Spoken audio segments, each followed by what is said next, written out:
Aujourd'hui, il y a un point très important.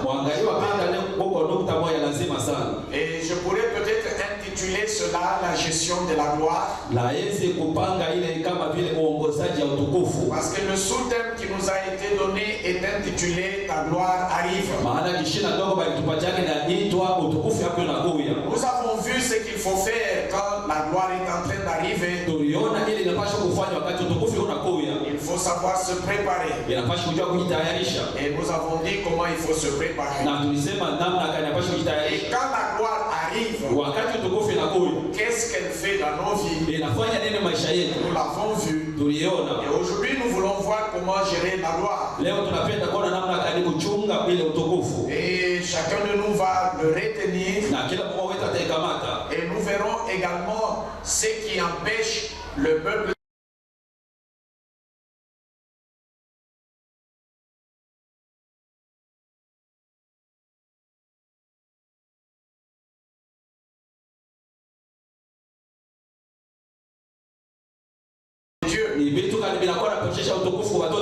Cela est très important. Vous allez voir, bien-aimés, que dans l'ordre des gloires, il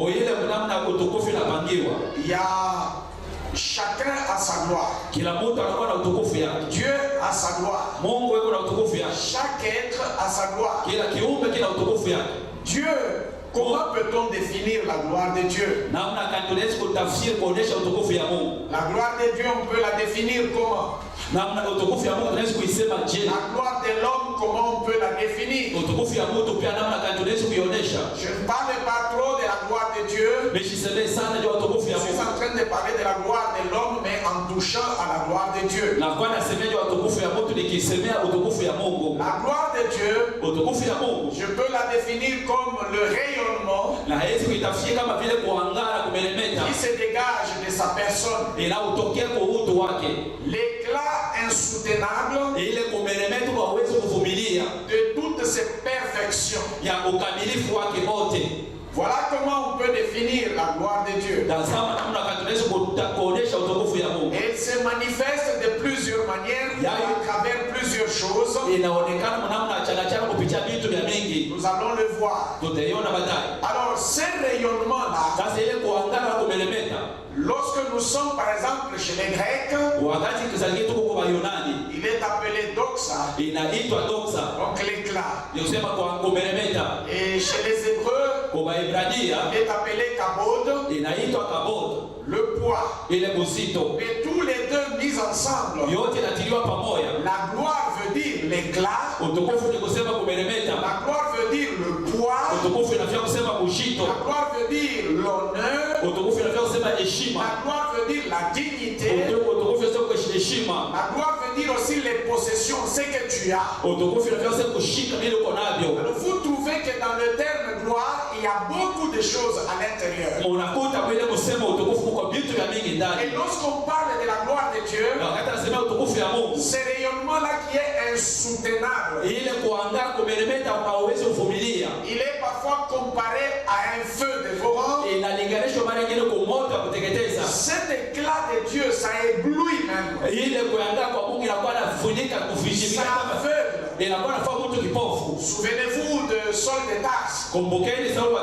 Lorsque Jésus lui est apparu, c'est comme qui dirait le poids de sa présence l'a projeté même par terre. Saul n'a pas su soutenir cela, supporter cela. Il est tombé par terre et il est devenu même aveugle. Donc la gloire de Dieu est insoutenable. On ne peut pas être dans la présence de Dieu et demeurer intact. C'est pourquoi même quand Moïse lui demande de lui faire voir sa gloire, il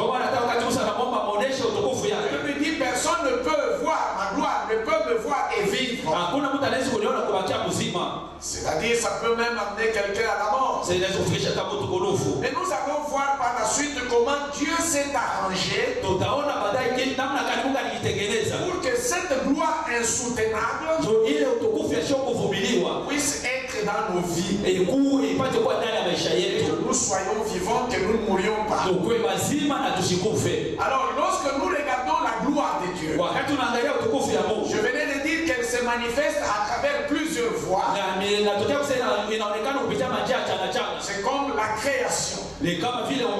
Lorsqu'on regarde la création, ça chante et ça démontre la gloire de Dieu. Lorsque nous lisons Romains chapitre 1er, le verset 20, la Bible dit ceci: la gloire ou la puissance de Dieu illimitée,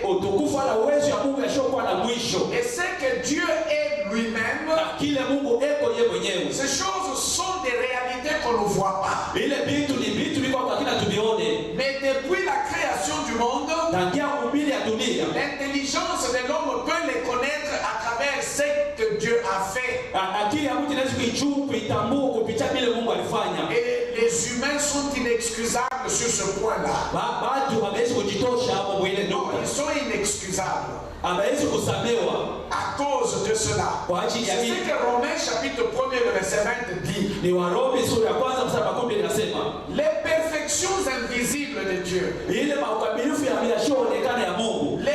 les perfections insoutenables de Dieu,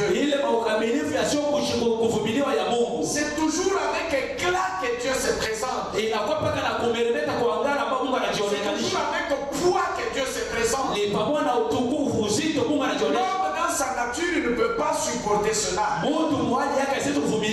Alors ces choses invisibles là, même la manière dont Dieu est, même Moïse, il a vu la représentation de Dieu, il n'a pas vu Dieu. Ézéchiel, il a vu le pan de la robe, il n'a pas vu Dieu. Étienne, lorsqu'on le lapidait, il a vu Jésus debout à la droite du Père, il n'a pas vu le Père. C'est une représentation de la gloire que ces hommes ont vue. Alors ces choses qui sont invisibles, ces perfections de Dieu qui sont invisibles, Dieu nous les démontre à travers plusieurs fois. La première fois par excellence, c'est la création. La création, lorsque tu la regardes, il y a même les émissions que je regarde à la télévision, les astronautes, et tout ce qui montre l'univers, ce qui nous entoure dans l'univers. Lorsque tu le regardes avec l'intelligence de l'homme, tu comprends qu'il y a un Dieu. Il n'y a que les gens qui sont vraiment envoûtés par Satan, je ne sais de quelle manière, pour qu'il nous parle de la théorie de l'existence spontanée,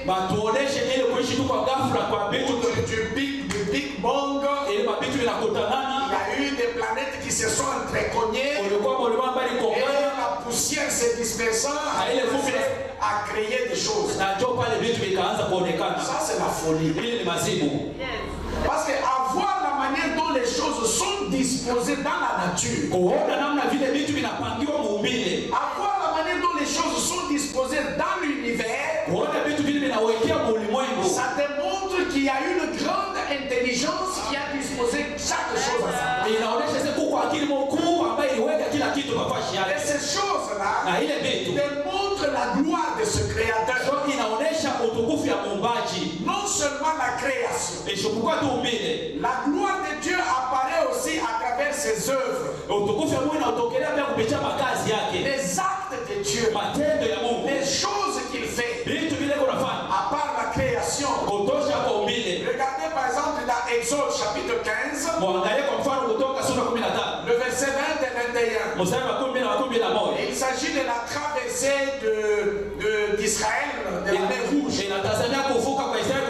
Le verset 20 dit ceci. Marie la prophétesse, sœur d'Aaron, prit à sa main un tambourin et toutes les femmes vinrent après elle avec des tambourins et en dansant. Marie répondait aux enfants d'Israël, chantez à l'Éternel car il a fait éclater sa gloire. Il a précipité dans la mer le cheval et son cavalier. Regardez ce que Marie appelle la gloire de Dieu. C'est quoi qui s'est passé? La mer Rouge s'est fendue. Israël a traversé. Et lorsque les Égyptiens ont voulu suivre Israël, la mer s'est refermée sur elle. Ils sont tous morts. Cet acte-là, Marie l'appelle la gloire de Dieu. C'est-à-dire que Dieu peut montrer sa gloire par la destruction de ses ennemis. Dieu peut montrer sa gloire à travers les actes qu'il pose, à travers les œuvres qu'il réalise. Et dans ta vie, et dans tout ce que tu fais, dans ton foyer, dans ta vie professionnelle, dans tes projets, Dieu peut te démontrer sa gloire à travers ses œuvres. Est-ce que tu peux dire Amen? Écoutez encore le psaume 119, 1 à 2. La Bible dit ceci. C'est le psaume de David. Les cieux racontent la gloire de Dieu. Et l'étendue manifeste l'œuvre de ses mains. Lorsqu'il y a des choses que nous regardons et que nous voyons, c'est la gloire de Dieu que nous sommes en train de voir. Il y a des endroits dans la nature, lorsque vous y arrivez, même si vous étiez fâché, la colère vous quitte, ce que vous voyez vous prend et vous saisit. Ça peut être la disposition de la nature. Ça peut être des grands cours d'eau. Ça peut être encore une autre chose. Un jour, je suis passé par quelque part. J'ai trouvé une grosse pierre. J'ai dit une grosse pierre superposée sur une toute petite pierre. Et cette grosse pierre est ovale. Et c'est depuis la création comme ça. Cette grosse pierre ne glisse pas sur cette petite pierre qui la soutient. Je vous assure, quand tu vois ça, d'emblée déjà ça t'attire et ça te communique un message. Un jour, je suis arrivé, c'est quelque part à Kisangani. La manière dont la nature est disposée, tu ne peux pas passer sans dire quelque chose. Tu ne peux pas passer sans dire quelque chose. J'ai dit, tu ne peux pas passer sans dire quelque chose. Dans la nature, il y a soit la disposition de la nature, il y a soit des effets de la nature, ça peut être des grands cours d'eau. Il y a des grands cours d'eau tels que quand tu es devant cela, tu te regardes toi-même, tu te dis qui suis-je? Et même le bateau, une fois j'étais dans un bateau, malgré la grandeur sont devenus comme une feuille d'un arbre. Sur ce cours d'eau. Et en ce moment-là, toi-même, malgré ton intelligence, malgré tes diplômes, il y a droit que tu te poses la question: qui suis-je? Et celui qui gère ces choses, il est plus grand que moi. Il est au-dessus de moi. C'est pourquoi la Bible dit que les hommes sont inexcusables. Pourquoi?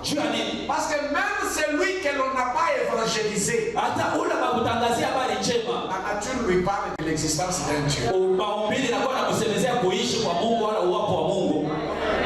C'est-à-dire, s'il ne le connaît pas, ou s'il ne règle pas sa vie par rapport à ces dieux-là, c'est par entêtement et le jugement l'atteindra. Esaïe aussi aborde les choses dans ce sens. Dans le chapitre 40, le verset 26, il dit ceci: levez vos yeux en haut et regardez. Qui a créé ces choses que vous voyez? Qui fait marcher en ordre leur armée?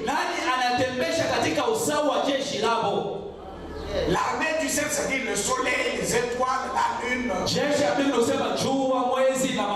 toutes les planètes qui existent. Chaque planète suit son trajectoire. Chaque planète suit son trajectoire. Alors Esaïe pose la question: qui a créé ces choses? Qui fait marcher en ordre leur armée?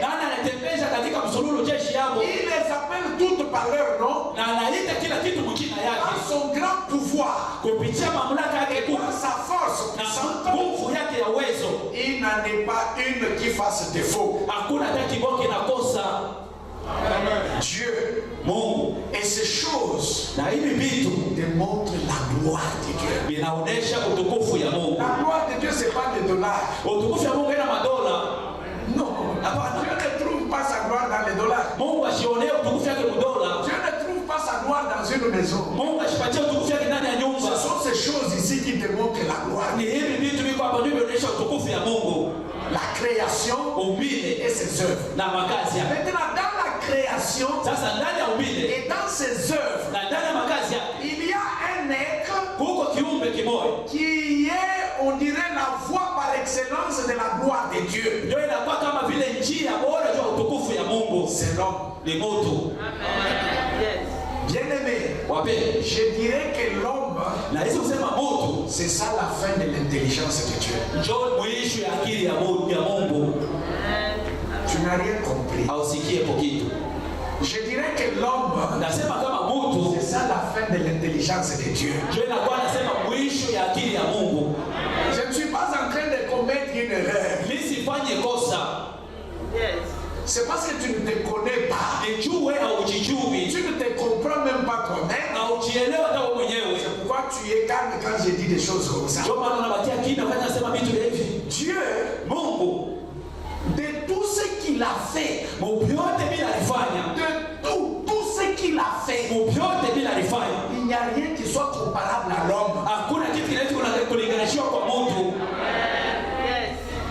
Je reprends jusqu'à ce que tu comprennes. De tout ce que Dieu a fait, dans tout ce que Dieu a fait, il n'y a rien qui soit comparable à l'homme.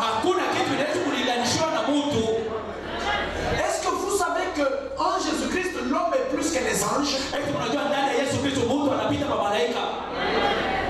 C'est-à-dire que l'homme, quand Dieu le regarde, il se voit lui-même. Parce qu'il a dit: créons l'homme à notre image. Il n'a pas dit: créons les anges à notre image. C'est pourquoi, quand Satan a péché, Dieu n'a même pas voulu le récupérer. Le chasser pour l'éternité. Mais quand l'homme a péché, immédiatement, Dieu a trouvé un moyen de rachat. Ce qui veut dire que Dieu ne pouvait pas accepter perdre l'homme.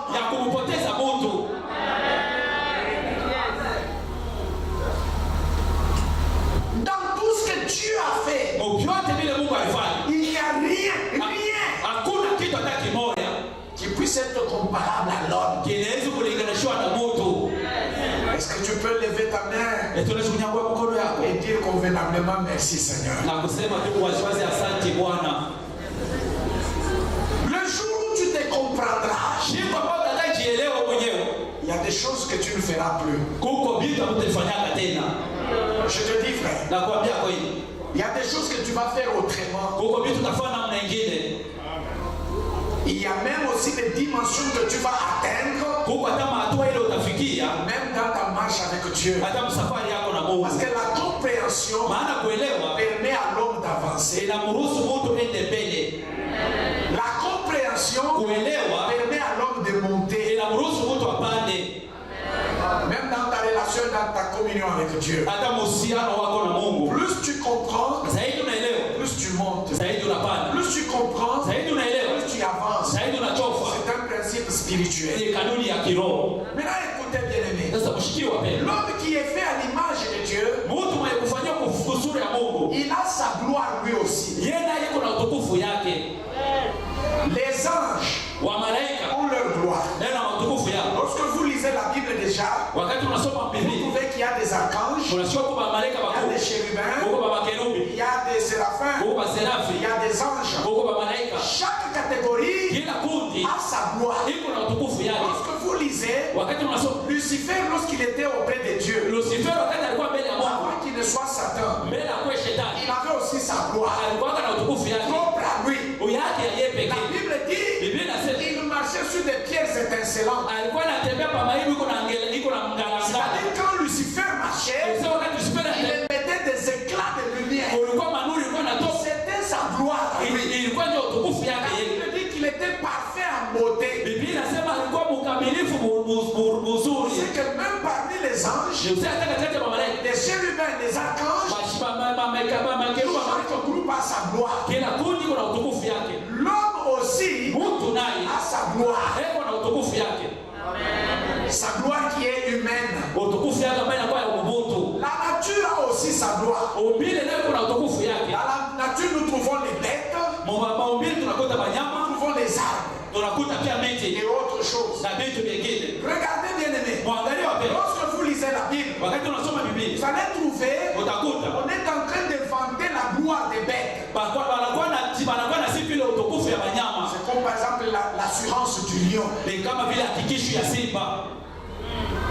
Parmi les bêtes, le lion quand il marche, c'est avec assurance. Quand il est couché, c'est avec assurance.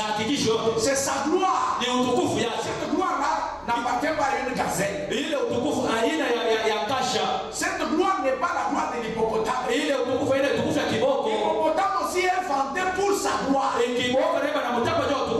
trouvez que Dieu, dans sa façon de faire les choses, il a voulu que chaque chose, chaque être soit revêtu d'une gloire propre à elle. L'homme aussi couvert de la gloire de l'homme. La gloire de l'homme c'est quoi? La gloire de l'homme c'est quoi? Comment peut-on définir la gloire de l'homme? La gloire de l'homme, peut-être que tu peux la définir mieux en m'ayant entendu. Mais moi je dirais, la gloire de l'homme, c'est l'ensemble de toute sa vie. Toutes les circonstances de sa vie. Tout ce que l'homme peut vivre dans sa vie. Tout ce que l'homme peut réaliser dans sa vie. Tout ce que l'homme peut posséder dans sa vie. Ile mtu anaweza kushika kwa maisha yake. Que l'homme peut réaliser dans sa vie. Ile mtu anaweza kufanya ndani ya maisha yake. C'est ça la gloire de l'homme. Njoo utukufu ya mtu. Les maisons. Manyumba. Une maison, c'est ta gloire. Nyumba ni utukufu yako.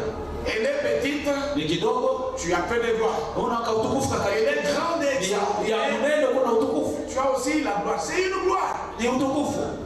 Quand les gens passent, ils les regardent. Ils se heurtent même. Anakwala la kukwala. C'est ta gloire. Ni utukufu yako. Celui qui a une starlette. Ule kuna starlette. Et celui qui a je ne sais pas quel véhicule. Ule kama shirika kama na ce sont des gloires. Ni mautukufu. Même la nourriture ici, nous allons le voir. C'est ta gloire. Hata yenye chakula tutaiona. Même c'est ta gloire. Ni mafasi ni tout ce que tu peux avoir. Tout ce que tu peux réaliser. Tout ce que tu peux faire. Ça rentre dans ta gloire. Inaingia ndani ya utukufu yako. Les diplômes. Ma diplôme. C'est ta gloire. Ni utukufu yako. Le quartier que tu habites. C'est ta gloire. Ni utukufu. Donc la gloire de l'homme est définie par tout ce qu'il peut être, tout ce qu'il peut vivre, tout ce qu'il peut avoir, tout ce qu'il peut posséder. Maintenant écoutez, cette gloire de l'homme est diversifiée. Et aussi, elle se manifeste par plusieurs voies. Tel que nous sommes réunis ici, nous pouvons tous avoir la gloire. Mais lorsqu'on commence à s'approcher les uns des autres, vous allez trouver que ces gloires-là sont différentes les unes des autres. Suis-moi attentivement. Si tu comprends mieux ces choses, tu vas bien aller de l'avant et tu vas mieux vivre dans la maison de Dieu. Et tu vas agir dans la maison de Dieu selon ta gloire à toi.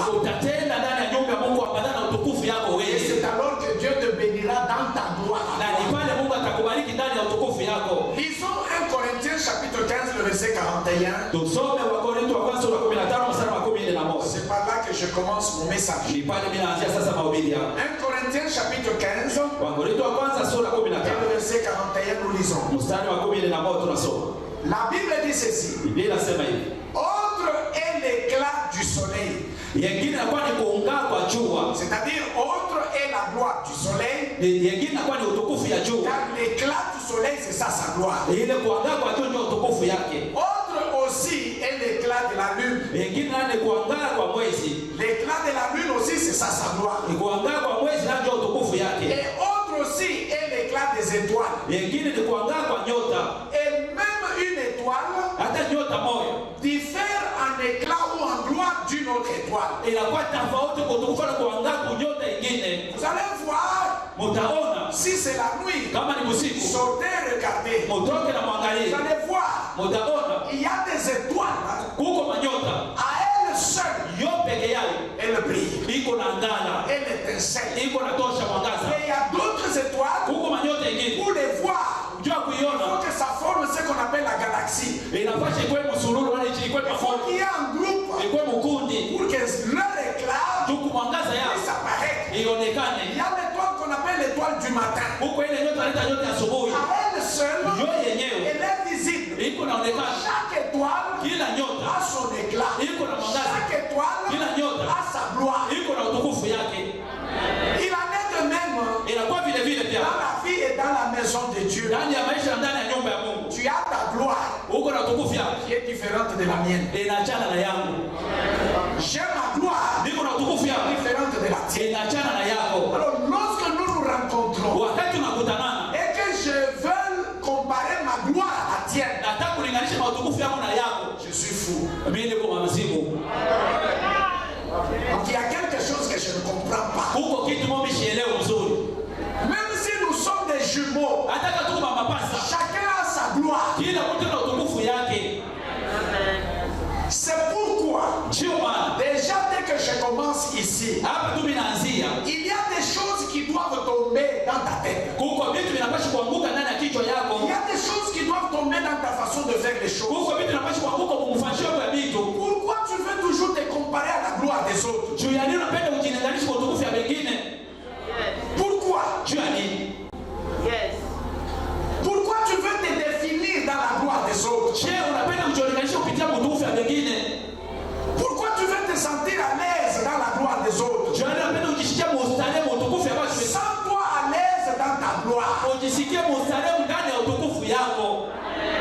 Ne te compare jamais à la gloire de quelqu'un d'autre.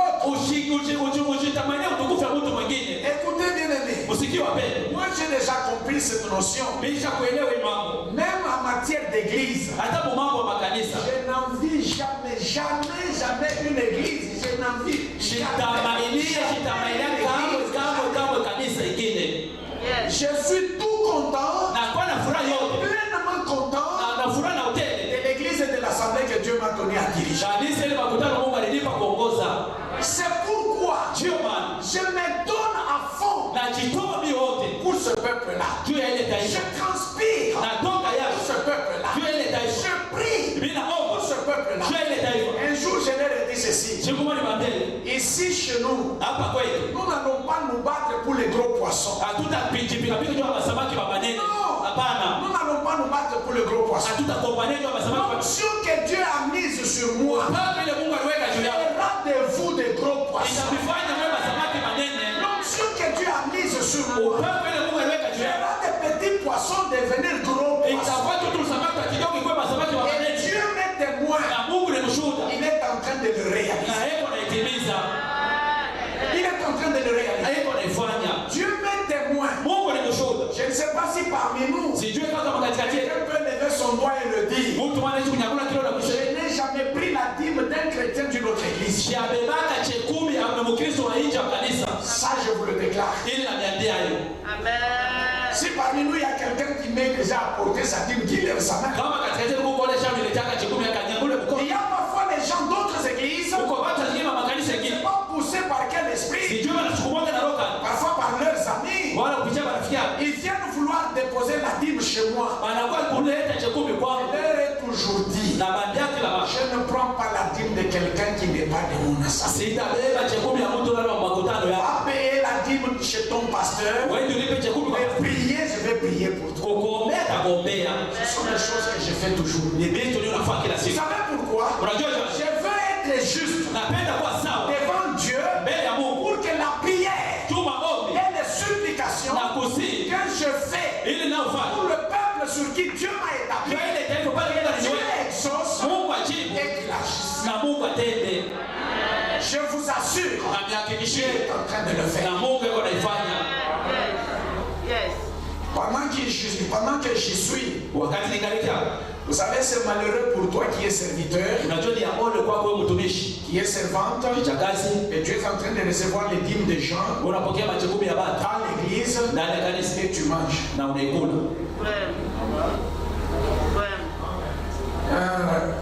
Papa m'a aimé, ça je peux le témoigner.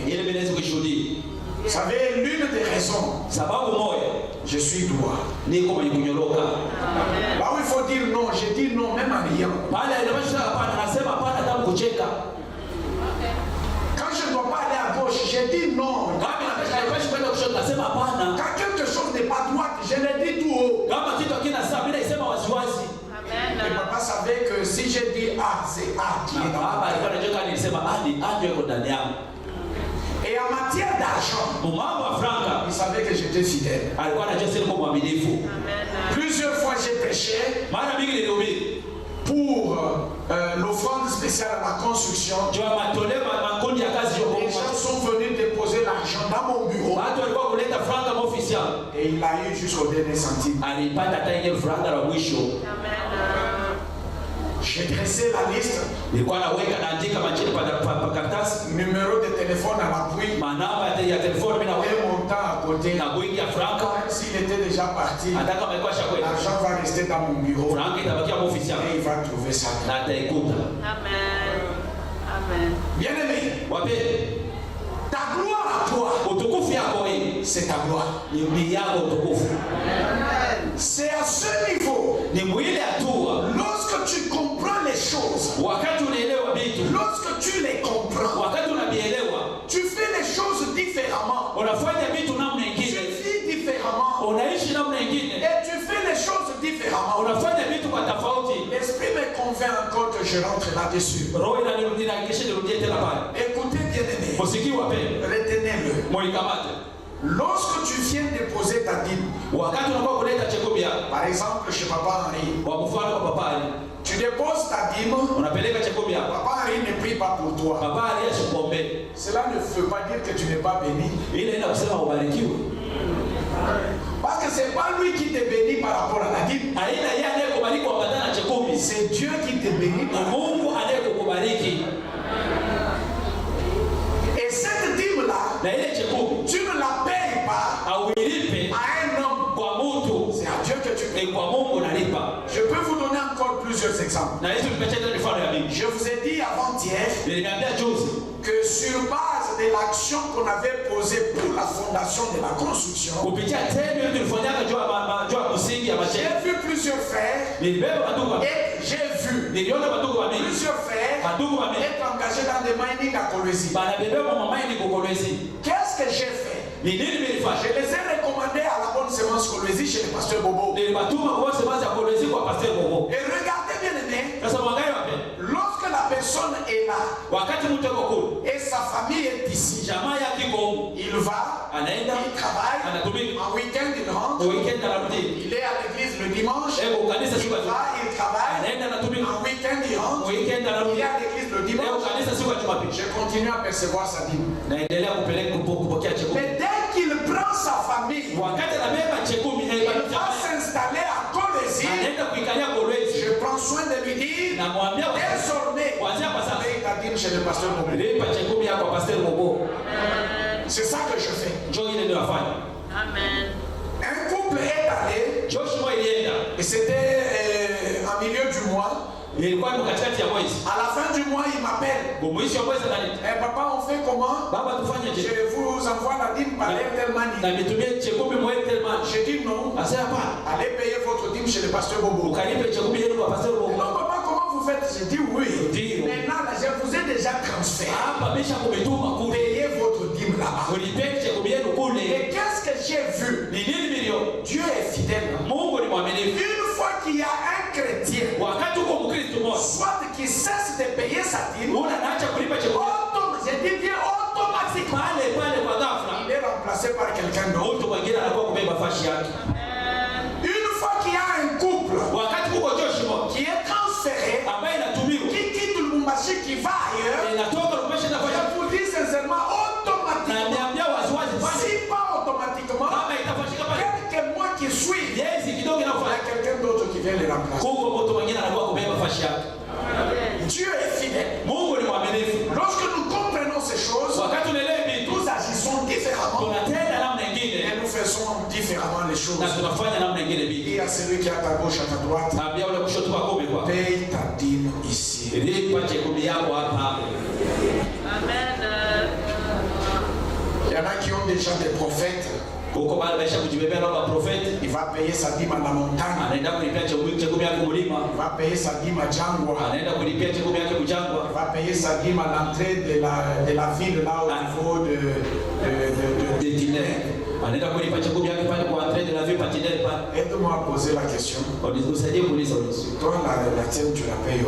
Wewe chekumi yako unalipaka wapi? Aide-moi, maman. Unisaidie mama. Ne sois pas sérieuse. Usiwe Demande à shida. celui qui est à ta gauche. Uliza ule kushoto kwako. La tienne, toi, tu la payes. Yako chekumi yako unalimika unaenda kuilipa wapi? Il t'a répondu quoi? Anakuambia nini? Il y a d'autres qui vont te dire, je ne connais même pas qu'il existe quelque chose qui dit. Atakuwa baada kama mimi sijui tena. Vous savez, moi, en tant que pasteur, Unajua mimi kama pastor je peux vous dire des choses vraies. na hizo kuniambia vitu Quand je monte à la chaîne, wakati napanda ulimani là chez nous, kwetu kule. et que je touche par exemple à la dîme, Naanza kusemea mambo ya chakula. il y a des gens qui sont dans l'église. Uko watu wako ndani ya kanisa. Il est là 5 ans, Eko kule il est là 10 ans, miaka 10, il est là 8 ans. miaka 8. Il n'a jamais payé sa dîme. Kama ashalipaka chekumi yake. Jamais, je dis Kama jamais. mimi nasema kama. D'autres aussi, Wengine lorsqu'il a payé au mois de janvier, wakati alipa mwezi ya kwanza rendez-vous encore septembre. tunapatana mwezi ya kenda. Changeons, bien-aimés. Tubadilike. Je suis en train de parler de ta gloire. Na kwa nasemecho utukufu yako. Le texte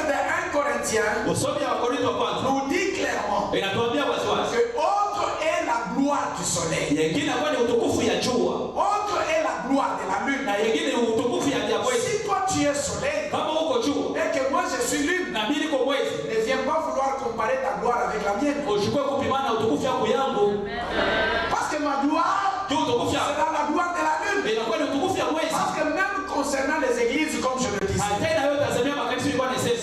sincèrement, Hakika je vous le dis, na niambie. dans mes prières, j'ai dit ceci à Dieu. Maombi yangu namwambia kama Seigneur, Bwana, si tu me vois kama unaniona être capable de gérer 20 personnes, ya kuwa uwezaji wa kuongoza kuchunga watu wa 20 personnes. unipatie wale watu wa 10. Si tu me vois Kama unaniona être capable de gérer 50 ya personnes, kuwa uwezaji wa kuongoza watu wa 10 unipatie wale watu wa 10. que je serai plus béni Nitafanikiwa zaidi avec 50 personnes. watu wa 10 Je recevrai ma couronne na kupokea taji yangu que d'en avoir au-delà kuingia utukufu zaidi et aller en enfer. na kwenda kujenama.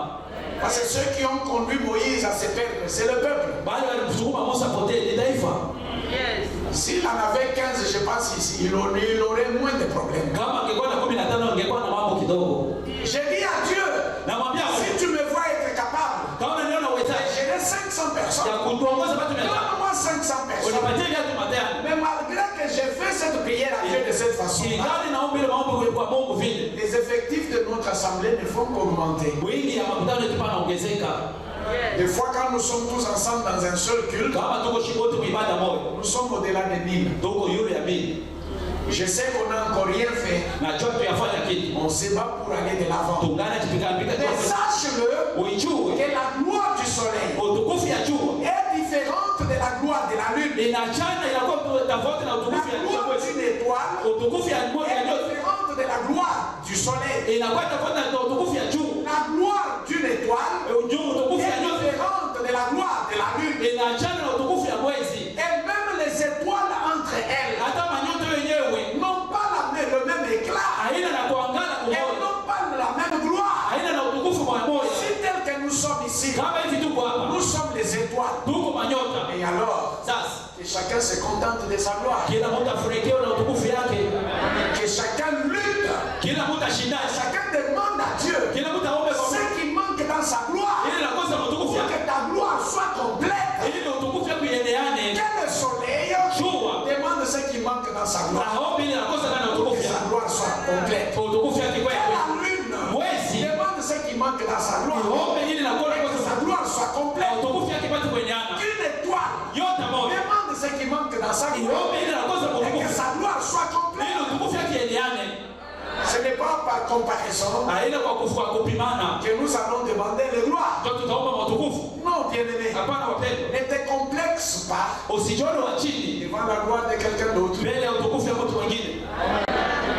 Non. Hapana, Lorsque tu es à côté de quelqu'un, wakati uko pembeni ya mtu tu vois que ses attitudes unaona sema hali yake sont des attitudes comparatives inakuwa ni mahali moja ya kupimana en gloire. ni mwa utukufu. C'est un bébé, Ni mtoto mdogo, c'est un enfant. ni mtoto mtupie mkoko. J'ai dit lorsque tu es à côté de quelqu'un, Nasema wakati uko pembeni ya mtu dont les habitudes iko na mazoezi sont comparatives par rapport à la gloire. iko na inaisha mambo ya utukufu. Non, Hapana, c'est un bébé. ni mtoto. Parce que même si Dieu nous aime tous, Hata kama Mungu anatupenda shiko, ils n'auront jamais la même gloire. hatutakuwa kama na utukufu moja Jamais. kamwe. Tu as ta gloire, Wewe una utukufu lui a sa gloire. na yeye kuna utukufu Tu as yake. ta gloire, Wewe una utukufu moi yake. j'ai ma gloire. Na mimi una utukufu yangu. Oui, Ndio. moi je suis prédicateur, Mimi niko mhubiri. mais j'ai la gloire des prédicateurs. Niko na utukufu Toi yangu. tu es commerçant, Wewe uko tu mchuruzi. as la gloire des commerçants. Uko na utukufu ya uchuruzi. Imaginez Ufikiri. un commerçant Mchuruzi. qui vient à côté d'un prédicateur, Ah, ouais, mais il va comparer les gloires. Anapenda kupimana na kupima Est-ce utukufu. que ça va dans sa tête? Eti ukicha kitu inaeleana. Ça ne va pas. Aliendeke. Toi tu es à la SNCC, Wewe uko kwa SNCC. lui est chez TFM. Yeye uko kwa C'est TFM. déjà deux entreprises différentes. Amuko makampuni ya kuachana. Vous aurez deux gloires différentes. Na mtakuwa na matukufu ya kuachana. Vous n'aurez jamais les mêmes gloires. Hamtakuwa na utukufu wa Alors, arriver à se comparer les gloires, Ufike kwanza il kupimashana y a quelque chose qui ne va pas. huko kitu wakiendeke. Ça ne fonctionne pas comme ça. Alitumike vile wapendwa. Ça ne fonctionne pas comme ça. Alifanyikake vile. Dieu ne fonctionne pas comme ça. Mungu ashitumikake vile. La différence des gloires Tofauti ya utukufu permet à ce qu'on se complète. inaruhusu ili C'est tusaidiane. que moi je n'ai pas dans ma gloire, Kile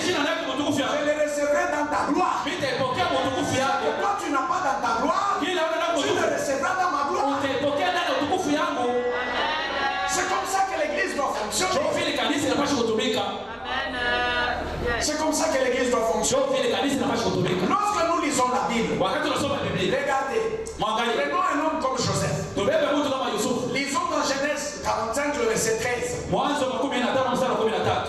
Écoutez ce que Joseph dit à ses frères. Msikili Yusufu anaambia ndugu yake. Genèse 45, le verset 13. Mwanzo wa 15 mstari wa 13. Racontez à mon père Mwambie basi baba yangu toute ma gloire en Égypte utukufu yangu yote Misri et tout ce que vous avez vu. na vyote vile mwa mnaona. Et vous ferez descendre mon père ici au plus tôt. Na mtashushu mtaletea baba yangu hapa haraka haraka. La version français courant le même verset dit ceci. Français teketeke mstari mwa Bwana inasema hivi. Allez donc dire à mon père Basi mwendeni mkamwambie baba yangu. quelle importante situation j'occupe en Égypte. Hali kali ya mzuri ya faida iko nayo Misri. Et racontez-lui tout ce que vous avez vu. Na vyote bila mambo mwambie vyote vile mliona. Ensuite, dépêchez-vous de l'amener ici. Kisha mwalikishe kumleta hapa. Le même verset dans la version semaine. Mstari mwa Biblia mpanda. Informez à mon père Mjulishe baba yangu. les honneurs dont je suis comblé en Égypte. Maheshima ile vinavikwa nayo Misri. La version Tobe dit ceci. Tobi inasema hivi. Faites savoir à mon père Mjulishe kwa baba yangu. toute l'importance que j'ai en Égypte. Heshima yote niko nayo Misri. Et tout ce que vous avez vu. Na yote ambayo Tout mliona. ce que vous avez pu y voir. Na yote mliweza kuona. La gloire de Joseph, c'est quoi? Utukufu ya Yusufu ilikuwa nini? C'est le poste qu'il occupait. Ile kiti alikuwa cheo alikuwa na Premier ministre. waziri wa kwanza. C'est lui qui gérait toute la provision de l'Égypte. Yeye ndiye alikuwa anachunga kila C'est lui kitu. qui commandait. Yeye ndiye alikuwa Sur anaongoza. son doigt, il y avait la bague du pharaon. Kwa kilole yake kulikuwa pete ya Farao. La bague du pharaon faisait office d'une signature. Ile pete ya Farao ilikuwa nafasi ya saini. Pour qu'un document soit officiel Ile barua wala document moja et authentique, na ya kweli. il faut y apposer cette bague. Inapaswa kuweka muhuri ya ile pete. C'est un sceau. Ilikuwa ni muhuri. Et c'était sur le doigt de Joseph. Na ilikuwa pa kilole ya Yusufu. Donc c'était sa gloire. Ilikuwa ndio utukufu Quand yake. il passait, il voit cette bague. Wakati alikuwa anapita angalia ile pete. Il voit le collier d'or que Pharaon lui avait mis au cou. Anaona mkufu ya sababu ile Farao aliweka kushiko. C'était sa gloire. Ndio ilikuwa utukufu yake. Tout ce qu'il vivait. Yote bila alikuwa anaishi. Il passe les gens de salut. Anapita watu wanamlaukia. Aucune porte ne se ferme devant Mlango lui. moja haiwezi kufungika mbele. C'était sa gloire. Ilikuwa ni utukufu yake. Et aucun de ses frères Hakuna kama wa ndugu yake n'a vécu cette gloire. asikuishi ile utukufu. Même pas son père. Hata mwenye baba yake. Dis à celui qui est à ta gauche, à ta droite. Ambia ule kushoto kwa kume kwa. Pourquoi me haïr pour ma gloire? Unajua leo unanichukia jua utukufu yangu. Hein? Amen. Pourquoi me haïr pour ma gloire? Kwa nini unanichukia tu jua utukufu yangu? Écoute, Siki, dis-lui encore. umwambie tena. Même si tu me tues, Hata kama unaniua. tu ne prendras pas ma gloire. Hautabeba utukufu yangu. David Daudi avait sa gloire. alikuwa na utukufu yake. Quand Salomon est venu, Wakati Salomon alikuja, il avait sa gloire. yeye alikuwa na utukufu yake. Quand bien même Salomon était le fils de David, Ingawa Salomon alikuwa ni mtoto wa Daudi, non, il n'avait pas la même gloire. hapakuwa na utukufu mmoja. Jamais, Kamwe, jamais retenez ça. kamwe mkamate. En matière de gloire, Mambo ya utukufu il n'y a pas de duplicata. hakuna vya kufananisha, Il n'y a pas de duplicata. hakuna vile vya kufananishana. C'est pourquoi, Église, Ndio maana kanisa acceptez le pasteur que vous avez muitike pastor mko et naye, vivez avec lui dans sa gloire. muishi ndani ya utukufu yake. C'est ça. Ndio ile, Il ne sera jamais une photocopie. hata kwa fotokopia mtu mwingine Jamais. kamwe, Jamais. kamwe. Ne pas comprendre ces choses, Kukosa kuelewa hivi vitu c'est se faire souffrir. ni kujitesa mwenyewe.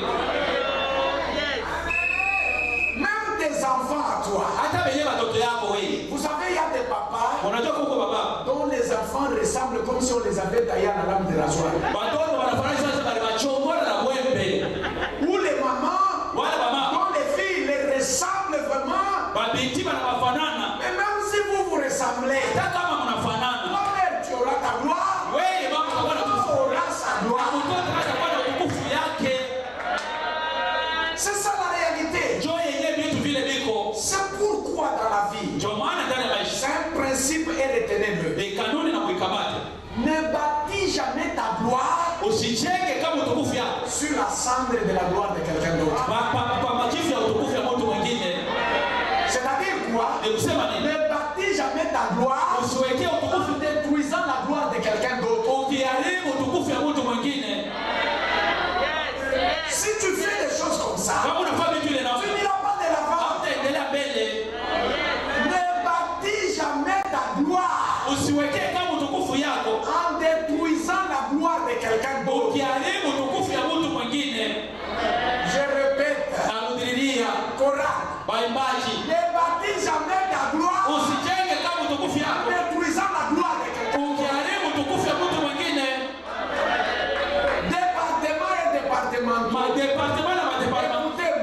unisikie. Dis jamais ta gloire. Usijenge kama En détruisant la gloire de quelqu'un. ukiharibu utukufu ya mtu mwingine. Jamais. Kamwe. Jamais. Kamwe. Yes, yes. L'étoile a sa gloire, la lune a sa gloire, Mwezi kuna le soleil a sa gloire, jua iko na utukufu. chaque étoile a sa gloire. Kila nyota iko na utukufu yake. Joseph dit, Yusufu anasema, allez dire à mon père, racontez-lui ma gloire. mwende mwambie babangu, mwambie mambo ya utukufu Et yake. sa gloire c'est quoi? Na utukufu yake ilikuwa Le nini? char Ili magari qui le montait là. alikuwa anapanda, On passe avec lui. anapita nayo. Safnat Panea. Safnat Panea. Safnat Panea. Safnat C'est Panea. ça le nom que Pharaon lui avait donné. Jonji na Farao alimupanga. C'était sa gloire. Ilikuwa ndio utukufu yake. Yes. Amen. C'était sa gloire. Ilikuwa ndio utukufu yake. Grave encore. Ya zaidi tena. Bon, je ne sais pas dans d'autres départements, mais surtout à la chorale. Zaidi kwa waimbaji. Vous avez vu, Uliona?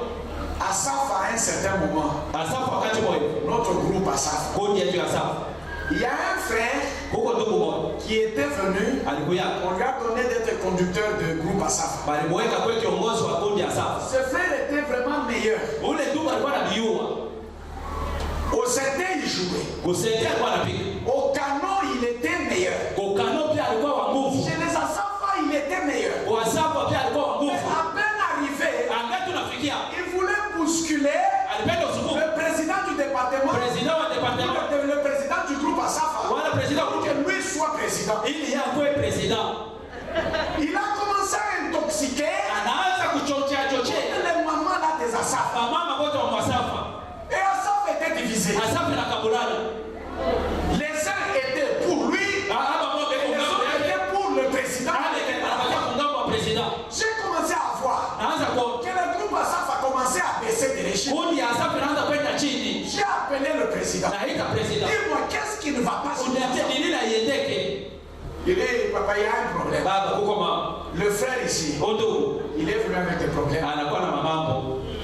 Or, Japo le président des Asaph là, ule président wa Asafu c'est lui ni yeye qui l'a fait venir. ndio alimuitisha alimuleta. C'est lui qui l'a fait venir. Ni yeye ndio alimuitisha. Il a logé même chez lui Alimuikalisha kumwangisha kwake. avant que l'église ne lui ait trouvé un logement. Mbele kanisa limupatie pesa yeye kuikala. Yes. Puis il a commencé des problèmes avec lui. Anaanza kumhukumu mambo naye. Vous savez, Unajua? pour ce qui me concerne, Muhili nao niangalia mimi. j'aime bien rester dans la logique des choses. Napenda kupatia usawa wa vitu. Je suis entré en prière Niliingia mbao. pour ce groupe-là. Juu ya ile kundi. Ah, j'ai vu que le frère ne changeait pas. Na aliona ndugu asiwe na Vous badilika. savez ce que j'ai fait? Unajua ile Je nimefanya? lui ai dit, frère, Na ndugu, désormais, kuanzia hapa sasa. la place n'est plus ici. Basi yako enda tena. Va dans une église où on va t'accepter avec ta façon d'être. Wende mkanisa kwamba atakuitika na ile matabia yako. Il est revenu 2 fois, Alirudia mara mbili. 3 fois Mara tatu. pour demander pardon. Kwa kulomba usamehe. J'ai dit, Hapana. frère, Donc, nous avons besoin de la paix. ndio nasema sasa. Va là où on va t'accepter avec ta façon d'être. Wende kule atakuitika na ile tabia uko nayo. Et ce qui est venu encore renforcer la décision, Ili kwa kuweka tena nguvu mpango. un jour, Siku moja je vois, il vient me voir. naona anakuwa kuniona. Il dit, papa, Baba, je voudrais aller verser la dot demain. napenda kwenda kupeleka mali kesho. Je dis, demain? Kesho. Ah, toi, tu sais comment ça fonctionne ici. Sasa unajua vitu vile Tu vinafanyika. n'es pas passé par le département des fiancés mariés. Kwenda mpango ile departement ya fiançailles majo. Oui, ma fiancée est venue de Calénie. Fiançailles wanatoka Kalemi. Je voudrais aller verser la dot. Ma mère est venue. Nous voulons tout faire. Je dis, Tunapenda kwenda kufanya yote. j'ai appelé Na hii le président du département des fiancés et mariage. president wa departement ya fiançailles. J'ai dit, il va verser la dot demain. Wewe ndio unapenda. Organisez-vous. Ujitengeneze. Le frère a dribblé. Ndugu anabachora. Et puis il revient, il dit non, la dot a été versée. Habari baisha kupeleka. J'ai dit au président, pose-lui la question. Muulize Et sa belle famille est où? babako yako ibaki beko wapi? Il dit à la Katouba. Asema Katouba. J'ai dit, vas-y, Wende. va demander. Wende kaulize. Parce qu'il a dit, il a versé $1 500. Sasa napeleka 2 mimi chèvres, Bozi mbili. 2 panwax, mapenda il y mimi. a veste, Lengine makoti na lengine. il n'y a rien qui est resté. Hakuna kitu kinabaki. Va demander. Wende kaulize. Le président du département des fiancés et mariage va là-bas. President du departement Il demande. anauliza. La maman lui lui dit, papa, le fils là nous a honorés. Il a tout versé. Tout versé. Il est rentré me dire, je dis ok. Après un temps, il me dit, papa, ma femme vient d'accoucher. Frère, il n'y a pas longtemps ici que tu as versé ta dot. Tu l'as prise par où? Il dit non, papa, c'était ma femme déjà depuis qu'elle est née. Alors, moi, comme j'étais venu ici, elle était restée. Alors, elle est venue ici et on n'est pas resté ensemble. Ses parents ont dit qu'il la fasse étudier, qu'elle termine. C'était déjà ma femme. Je suis allé là-d'autre, là, c'était pour régulariser. Alors, si c'était pour régulariser, donc vous viviez déjà ensemble. Oui. Je me suis vu désarmé. Les gens qui vivaient déjà ensemble. Et maintenant, ils le régularisent. Où est le problème? Continuez à vivre ensemble. Et maintenant, là, ils viennent d'avoir un enfant. Je lui ai même dit de préparer une enveloppe pour qu'on aille voir sa femme à la maternité, voir comment la faire sortir et continuer la vie. Je prie. Je vous dis, bien aimé, ayez une vie correcte. Puisque là où les gens dorment, toi tu n'es pas là. Ce que Dieu vient dire dans les songes des gens, toi tu n'es pas là. Ce que les démons disent dans les prières de délivrance des autres, toi tu n'es pas là. S'il y a des problèmes des gens, tu peux être là caché. En priant pour quelqu'un quelque part, les démons commencent à te citer. Je vois dire que le démon m'a menti pour toi. Pourquoi je l'ai dit pourquoi je l'ai dit Jules à quoi vous l'avez pas Pierre? Vis dans la droiture. Un soir, je prie. Je dis Seigneur, ce frère-là, montre-moi. On me fait voir sur la poitrine de sa femme, c'est écrit Primipa. C'est-à-dire celle qui vient de donner naissance pour la première fois. Je dis, mais le frère a 2 enfants. Parce qu'il m'avait dit avec sa femme, ils avaient déjà eu un enfant. Et que cet enfant était chez sa grande soeur au Bénin. Dieu ne ment pas. Le matin, il vient. Pendant que je voulais l'appeler, lui-même vient avec une lettre de suspension pour un canon vocal. Il entre. Il dit, papa, ça c'est la lettre. Vous signez comme ça. Je dis, pendant qu'on y est, moi-même je te cherche. Tu as combien d'enfants? Tu as combien d'enfants avec ta femme? Il dit 2. L'aîné est où? Il dit non, il est au Bel-Air chez ma grande soeur. Je dis ok. Mais j'aimerais te poser la question. Nous ne sommes qu'à 2 ici. Je te pose la question. L'enfant que tu viens d'avoir ici, c'est le 30e. Il dit c'est le 2e. Je dis merci. Je te pose la question pour la dernière fois. Si tu me dis le 2e, je vais me taire. Mon frère, cet enfant que tu viens d'avoir ici, c'est le 30e. Il dit c'est le premier. Si c'est le premier, donc tu m'avais menti que tu vivais déjà avec ta femme. Tu m'avais menti. Oui, papa. Et si tu m'avais menti sur ça, donc même la dot, tu dois m'avoir menti. Oui, papa. Qu'est-ce que tu as versé chez la femme? Il dit rien du tout. Oui. Pourtant, tu es venu avec ta femme dans mon bureau ici. Ta femme a bien dit que tu l'as honoré dans sa femme. Elle a tout donné. C'était un mensonge. Maintenant, comment cette maman-là avait témoigné auprès du président de fiançailles mariage que tu avais déposé fait, papa, ce n'est pas ma mère. Si ce n'est pas ta mère, qui est-il? Il dit, c'est ma belle-sœur. Je téléphone au président de Canon Vocal.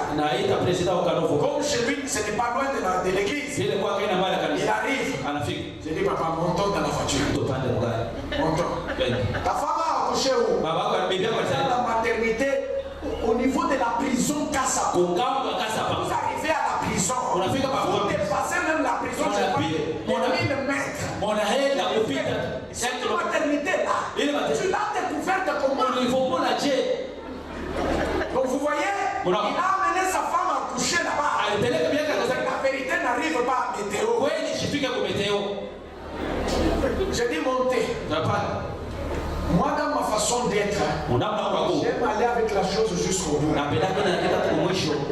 Si c'est un mensonge, nous irons jusqu'au bout.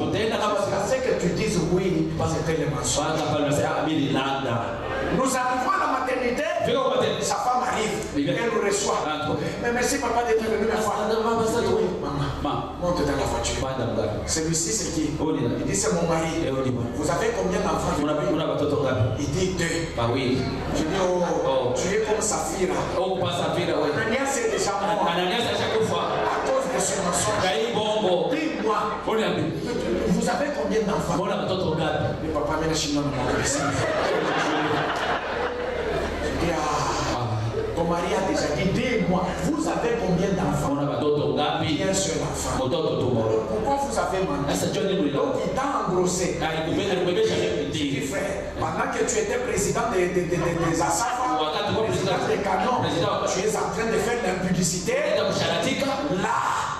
Et tu viens flouer les gens. On se moque pas de Dieu. Ce qu'un homme aura semé, il est moissonné. J'ai dit à son mari, monte dans la voiture. Au président de Canon Vocal, direction Katouba. Chez son soi-disant père. Nous arrivons. Il était dans la salle des bureaux d'élection là-bas. Il sort. Quand il sort, un papa aux cheveux blancs. Je dis papa, monte dans la voiture. Je dis papa, celui-ci qui est-il? Il dit c'est mon cousin. Ton cousin? Hey, mais lui il a dit que c'est toi son père. Voilà, je suis ici pour un mensonge que tu as menti. Tu as menti à Dieu. Tu as menti à l'église. Couvrant cet homme ici, et verser la dot. Et passant ta femme pour sa mère, pour qu'elle trompe le président du département des fiançailles. Voilà, tu dois te repentir. C'est pour ça que je suis venu. Tu peux descendre de la route. Je ne descends pas. Ah papa, mon bon habito, j'ai appelé au Benjo par maintenant même que Dieu vient de mettre toutes choses au clair. Je descends. Dieu vient de mettre toutes choses au clair. Oui, maintenant. J'ai dit non. Ça c'est une fausse repentance. Lorsque tu te repens, lorsqu'on t'a attrapé, amène dans le sac. C'est une fausse repentance. J'ai dit c'est une fausse repentance. Pourquoi tu ne dis pas amen? Donc c'est ta façon de te repentir.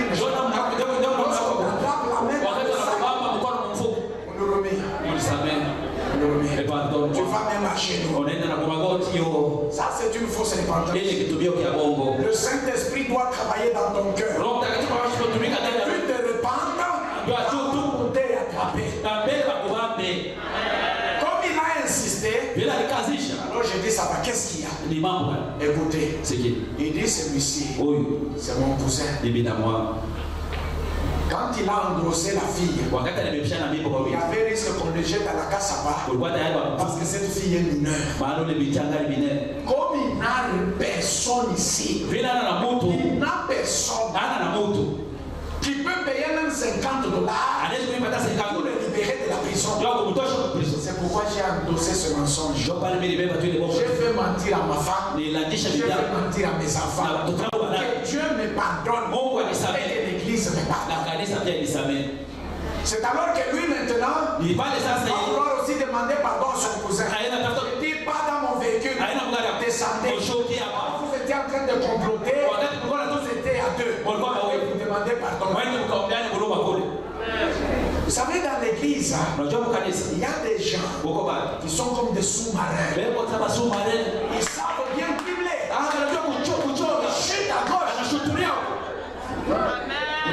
Ils chutent à gauche. Ils chutent à droite.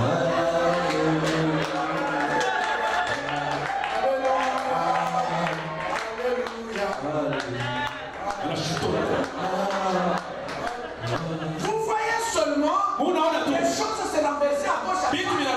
Mais ces mains sont levées. Quand tu regardes les choses qui se renversent, sa position de main levée. Ce n'est pas. Oh, c'est lui. C'est lui. Je dis encore, c'est lui. Tu vas te moquer des hommes, pas de Dieu. J'ai dit, tu vas te moquer des hommes, pas de Dieu. On ne se moque pas de Dieu. On ne se moque pas de Dieu. Je vous ai dit ici un jour, vous voyez Sodinico, il y a un camp qu'on appelle camp béton. Les Japonais avaient construit, ou les Canadiens avaient construit ce camp, coulant de béton. Et puis ils ont mis les tôles au-dessus. Quand les gens ont commencé à avoir des grandes familles, ils ont récupéré les tôles et ils faisaient des petites annexes pour les grands garçons qui grandissaient. C'est alors que le vol de ces tôles-là a commencé. C'est-à-dire que vous pouvez être endormi dans votre maison. Comme c'est le béton au-dessus, on va vous dévisser toutes les tôles. On part avec. Le lendemain, vous trouvez la maison chaude. Alors il y a un papa qui s'était vraiment spécialisé dans ce travail. Un jour, pendant qu'il pleuvinait, il va déjà vers 20 heures, il monte déjà. En train de dévisser. Il dévisse là. C'est pas ce qu'ils avaient oublié dehors. L'enfant de cette maison là sort. Il voit une silhouette là se levant, c'est la descendant. Il me crie, papa, monte pas malade. Le papa en bon athlète, vite, chez lui à la maison pendant qu'on le pourchasse. Il trouve sa femme au salon en train de regarder la télé. Il dit-leur que je ne suis pas là. Il est dans sa chambre, dessous du lit. Maintenant, les gens qui le suivaient, c'est le père de terre. Ils arrivent eux aussi. Il trouve sa femme assise comme s'il en train de regarder sa télé. Il n'y avait rien. Et ceux qui sont entrés, regardant sa position, ils ont commencé à se poser la question. Est-ce que vous l'avez vu? Alors les autres disaient non, on y est. C'est lui. Non. Alors elle, comme surprise, là, je dis, qu'est-ce qu'il y a? Dis non, on a vu ton mari sur la voiture de terre en train de voler les tonnes. Mon mari travaille la nuit. Il travaille la nuit. Les autres, non. On doit fouiller la maison. Calme. Entrez. Si vous n'y voyez personne, demain, c'est moi qui vous porte. Tout le monde désarmé.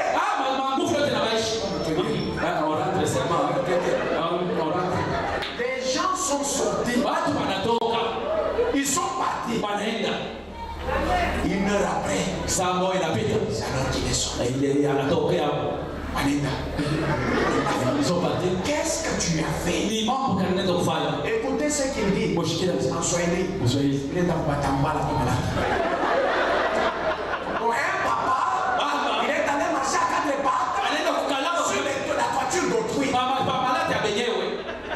savez, dans la maison de Dieu, il y a des gens comme ça. Il y a des gens comme ça. Mon frère, ma soeur. j'aimerais te dire qu'il faut changer. Il faut changer. Salomon avait sa gloire.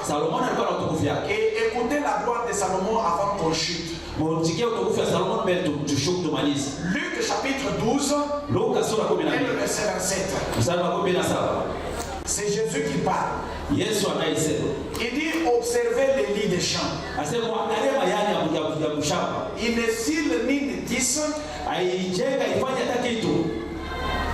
Et je vous le dis, Salomon lui-même, dans toute sa gloire, il n'a jamais été vêtu comme ces lits des champs. Mais la gloire de Salomon, c'était quoi? Ils ont la gloire de Salomon et nous tendons vers la fin. Un roi, au chapitre 10, à partir du premier verset, nous allons lire. Un roi au chapitre 10, à partir du premier verset. La Bible dit ceci. La reine du pays de Séba entendit la renommée que possédait Salomon. Dans la gloire, il y a aussi la renommée. Elle vint donc lui rendre visite pour éprouver la sagesse de Salomon en lui posant des questions difficiles. Elle arrive à Jérusalem accompagnée de beaucoup de monde. Et avec des chameaux portant des parfums, des chameaux portant de l'or en grande quantité et des pierres précieuses. Elle se présenta devant Salomon. Elle interrogea sur tous les sujets qu'elle avait préparés. Le verset 3. Salomon lui répondit à toutes les questions aisément. Et avec sagesse. Il n'en eut pas une seule à laquelle le roi ne put pas répondre. Maintenant écoutez. Le verset 4. La reine de Saba entendit les paroles de sagesse de Salomon. Donc la sagesse fait partie de la gloire d'une personne. 2. Elle admira le palais qu'ils étaient fait construire. Je vous ai dit déjà au début, tout ce que tu possèdes contribue à ta gloire. Même la maison que tu habites, c'est ta gloire. C'est-à-dire la reine a regardé le palais de Salomon. C'est terrible. Non seulement le palais, elle admira la nourriture qu'on apportait sur les tables. C'est-à-dire que même la façon de manger, c'est aussi une gloire. La reine regarde. Si une reine est étonnée, c'est-à-dire que c'était fort. Il s'étonne de quoi? De la nourriture. C'est-à-dire que il y en a qui mangent. La reine surprise. Il y a des gens qui mangent comme ça. Ils regardent la nourriture qu'on apportait sur les tables. La nourriture peut faire aussi ta gloire. Elle regarda les maisons de ses officiers. C'est-à-dire Salomon dans sa gloire. Il a même logé ses officiers et ses ministres dans de très bonnes conditions. La reine était surprise. Elle voit aussi la qualité du service. Surprise. Elle voit les costumes de ceux qui servaient à manger et à boire.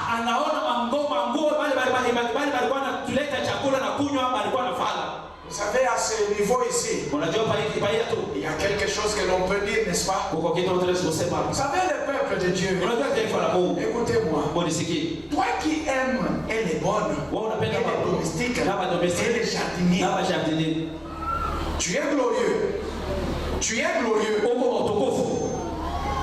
mais leur payer, tu Ça fait 2 mois. Ils ont des arriérés de salaire. Quand ils ont, c'est attaché à Michel, on a marié. Attaché à Camille, on a marié. C'est ma carte, les chiches, on fait ça. C'est ma carte, ça, moi, et vous allez voir, c'est la fin du mois. Au lieu de lui payer, il doit payer sa maison. Il doit payer les études de sa maison. On commence à lui donner des colis de poissons salés. Est-ce qu'il ira à l'école des enfants aller déposer les poissons salés? C'est la fin du mois. Tu n'as pas d'argent. Et puis tu appelles Madeleine. Viens d'abord voir. Essaye un peu cette robe. J'avais acheté ça de Paris. Tu dois la voilà qu'à fête à mariage en d'autres Paris. Puis essaye un peu. C'est bon vraiment. On prend ça. Vous allez tout descendre là. Les $200 c'est ça son salaire. Et les $200 de son salaire, tu lui as donné une robe. On a parti à Kanzo. Mon frère, ma soeur, la sueur d'un homme est sacrée. Si tu n'es pas en mesure de payer les travailleurs, tu n'es pas en mesure de payer les bonnes, pourquoi tu les prends? Il ne m'a pas compris. Toi qui es à côté de lui, pose-lui la question. Mon frère, ma soeur, tu n'as pas d'argent pour payer les bonnes. Pourquoi tu les prends?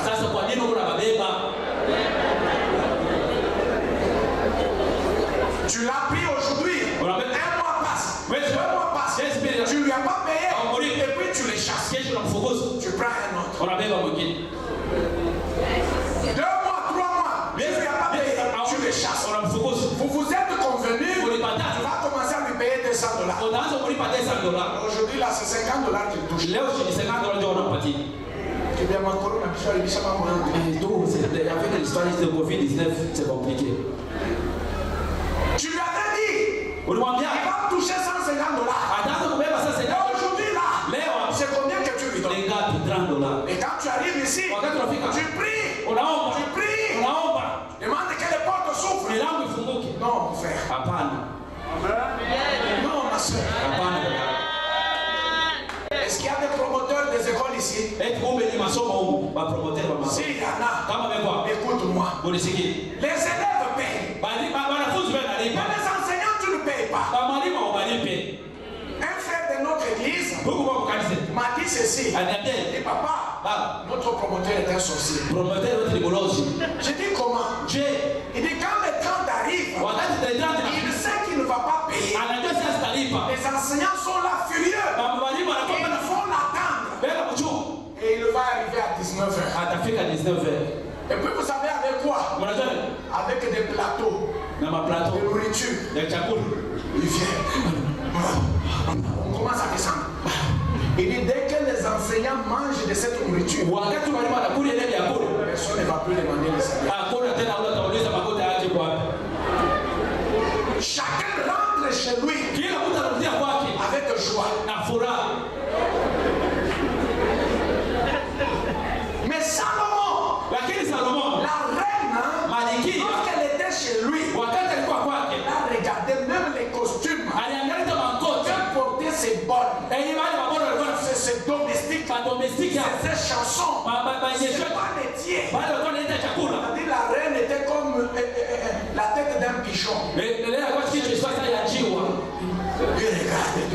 Salomon. Toi, tu es là, assis au salon, en train de zapper. Tu es ici. Celles qui viennent te servir, des babouches en fusible. Mais tu es là. Et c'est ça ta gloire, toi. Non, ta gloire doit toucher aussi les autres. Ta gloire doit toucher aussi les autres. Salomon, dans sa gloire, il y a aussi la gloire des autres. Ça ne s'est pas arrêté au costume. Il vit aussi les sacrifices qu'il offrait au Seigneur dans le temple.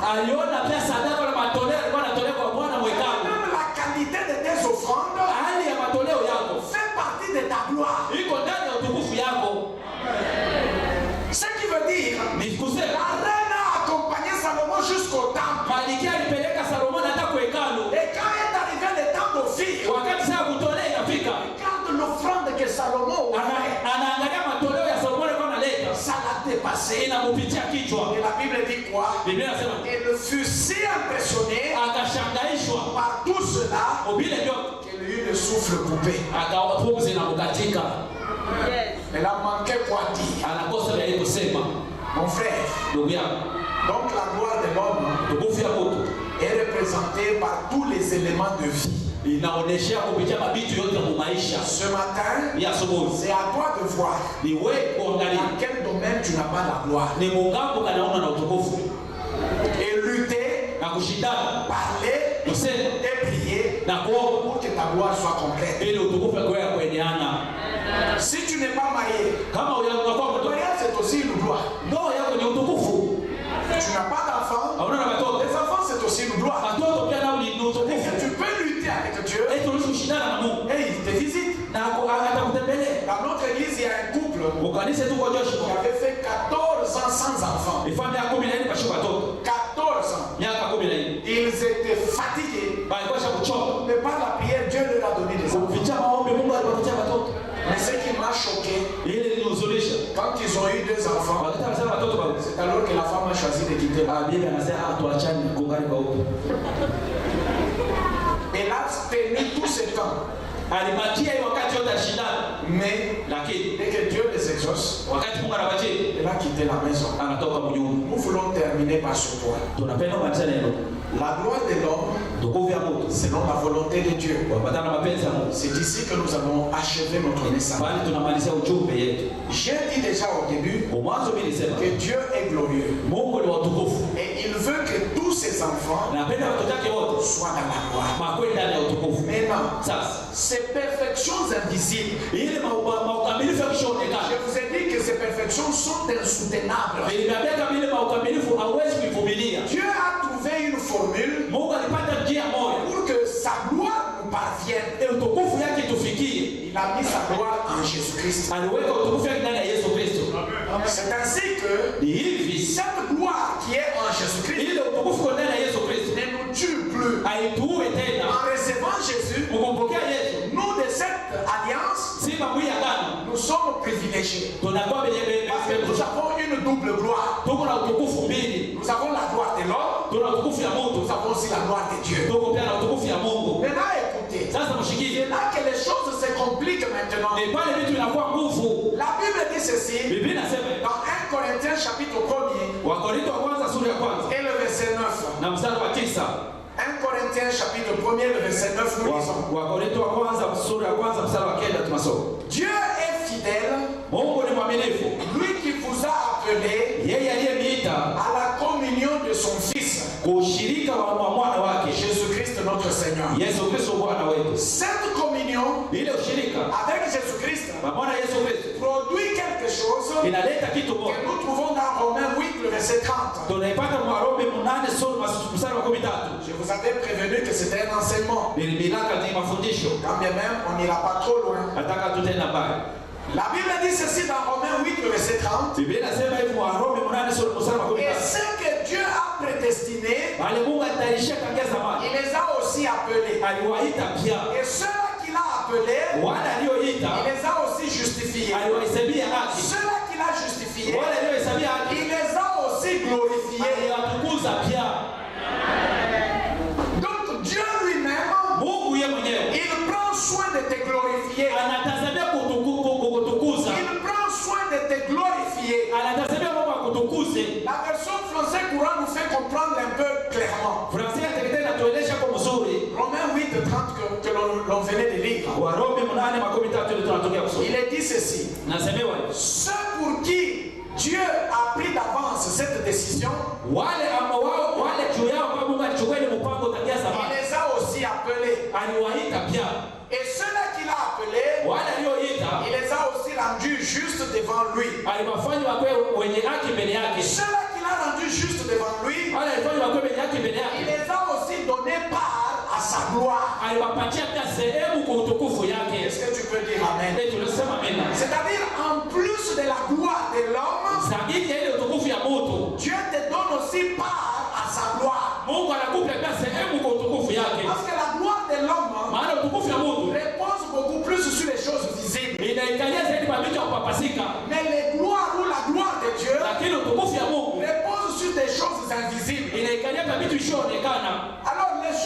visible là, c'est quoi?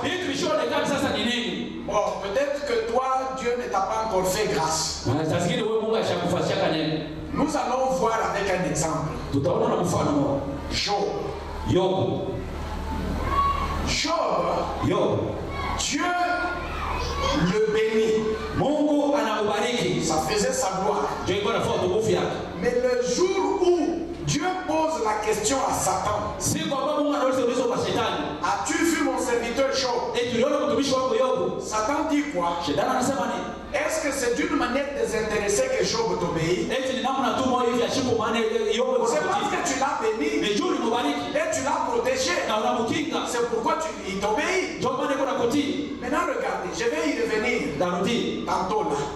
Mais sur ce point, j'évoque cet exemple pour te faire comprendre. Ce qui veut dire les hommes voyaient seulement la richesse de Job. Ils voyaient la gloire de Dieu, la gloire de Job à travers sa richesse. Mais ils ne voyaient pas la gloire de Dieu qui protégeait la gloire de Job.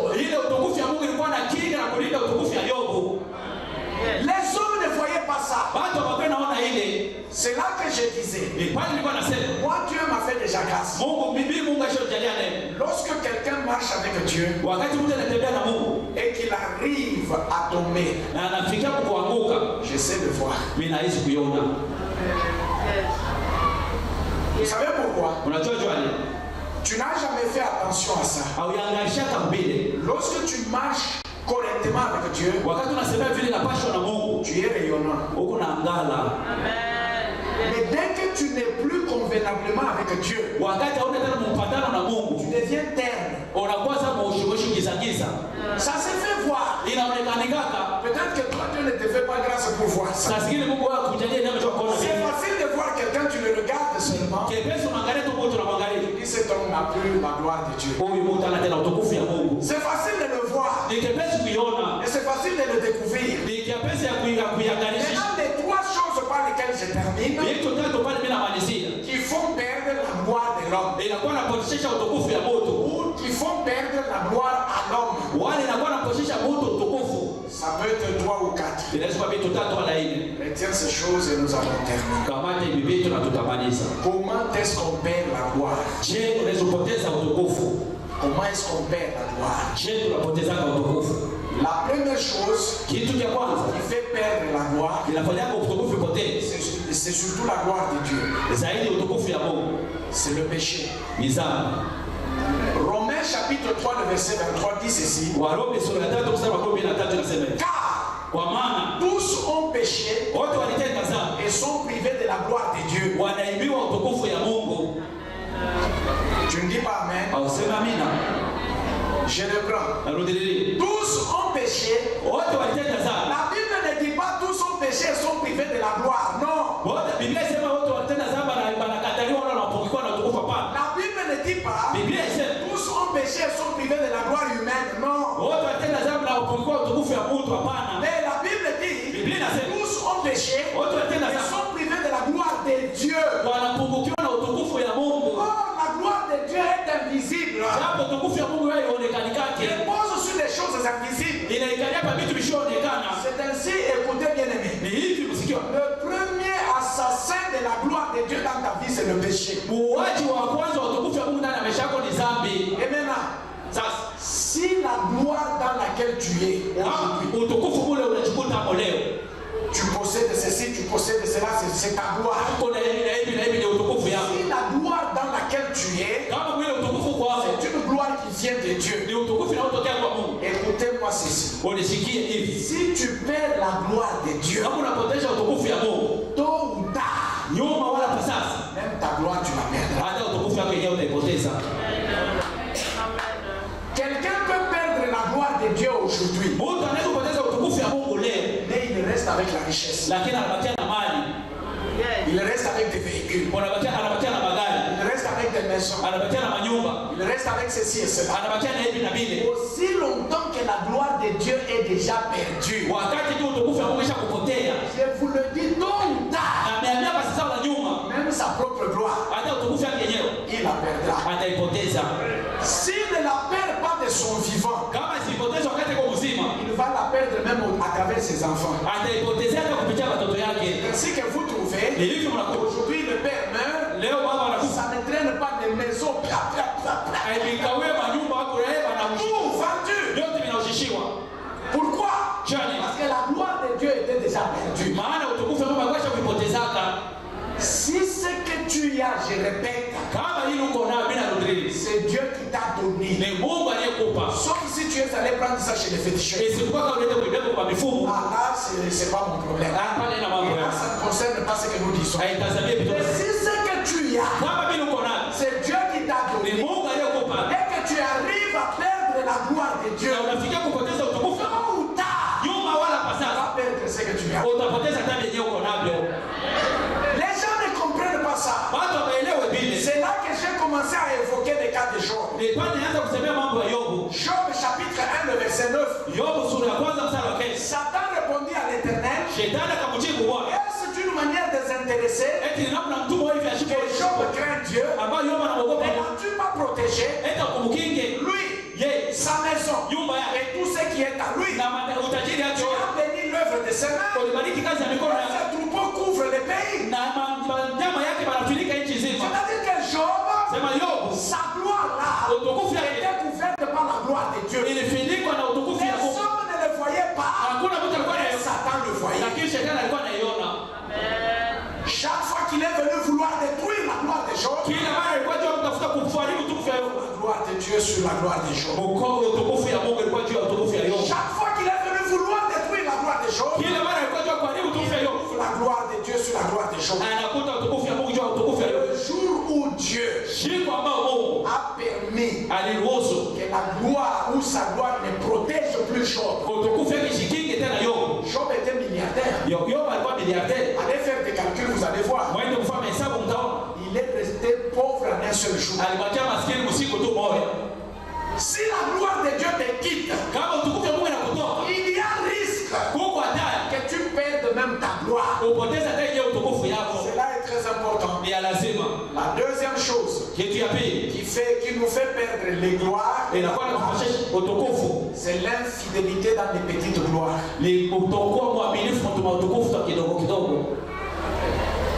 Jésus dit dans Matthieu 25, le verset 23, son maître lui dit, c'est bien, bon et fidèle serviteur. Tu as été fidèle en peu de choses, je te confierai beaucoup. Entre dans la joie de ton maître. Luc 19, 17, le même passage, il dit, il lui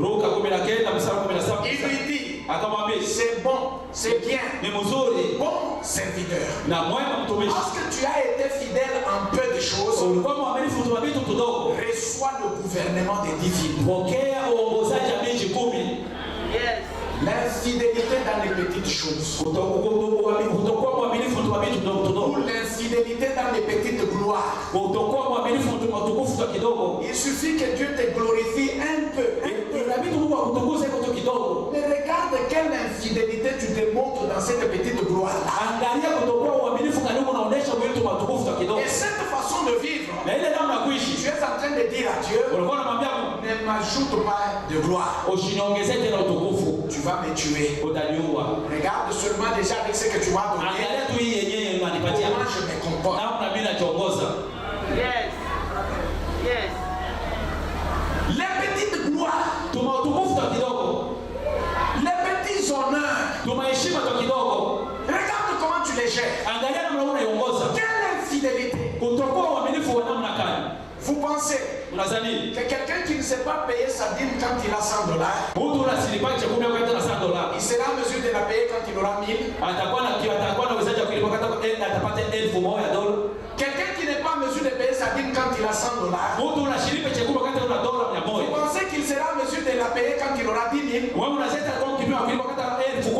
C'est-à-dire qu'il est en train de dire à Dieu, regarde-moi Seigneur, déjà avec 100, je n'arrive pas, je ne donne pas 1000, je ne donne pas 10 000.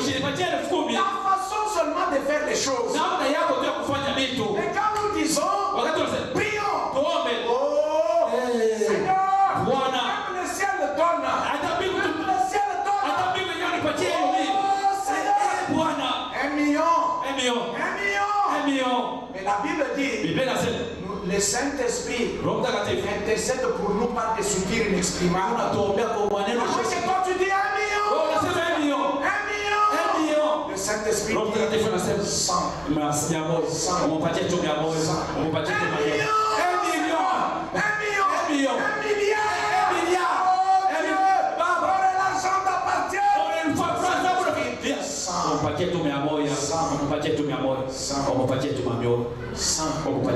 Et puis tu t'énerves. Seigneur, un avion. Oh Dieu, je vais louer même à la loi nord. Seigneur, un avion. Le Saint-Esprit crie.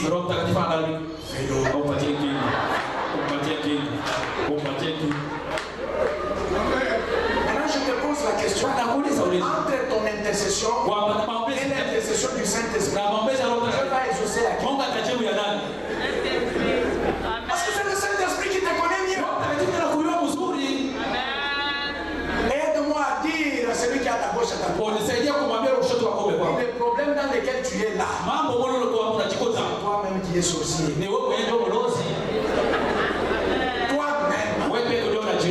L'infidélité dans la gestion des petites gloires, c'est un ennemi qui tue la gloire dans la vie de plusieurs. Et le dernier ennemi, c'est la mauvaise gestion de la gloire des autres. La mauvaise gestion de la gloire des autres. Mets ta main sur ton cœur. Mets ta main sur ton cœur. Frère, toi ton cœur est du côté droit. Et sens comment ton cœur bat. Et comment ton cœur bat devant les gloires des autres. Maintenant là ton cœur est en train de battre. Mais quand tu es devant les gloires des autres,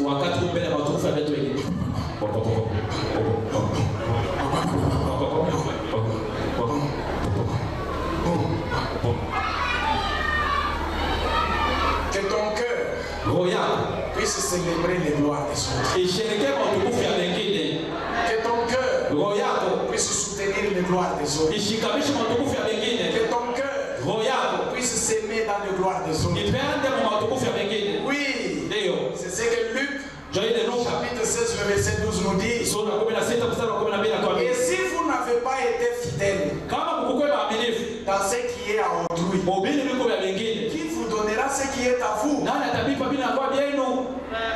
Quand tu n'as pas été fidèle dans la gloire des autres, qui va te donner ce qui est à toi? Il y a un frère que j'ai suspendu une fois à la chorale.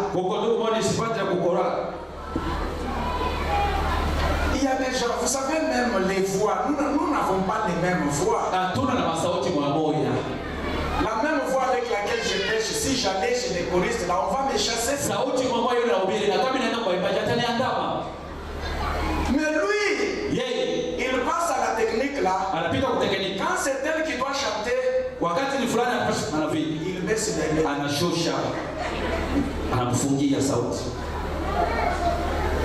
Quand c'est elle qui doit chanter, il bloque ses canaux. Alors on vient me dire, papa, parfois j'ai fait des remarques à la chorale. Comment vous faites des répétitions? Mais les choses ne marchent pas. On me dit, papa, si les choses ne marchent pas, c'est tel frère. Je dis, qu'est-ce qu'il fait? Il dit, parfois quand la louange arrive à un niveau, c'est elle qui doit prendre la relève. Lui ne veut pas. La gloire de celui-là, la gloire de celle-là, se fasse entendre. Soit il bloque. L'autre commence à se débattre. On n'entend rien. Et lui est content. Je l'ai appelé. Je lui ai dit, frère, tu es un Satan. Satan, ça veut dire seulement opposant. Comment nous voulons que les cultes montent? Toi, tu fais les choses pour que les choses avancent. C'est quel esprit? C'est quel esprit qui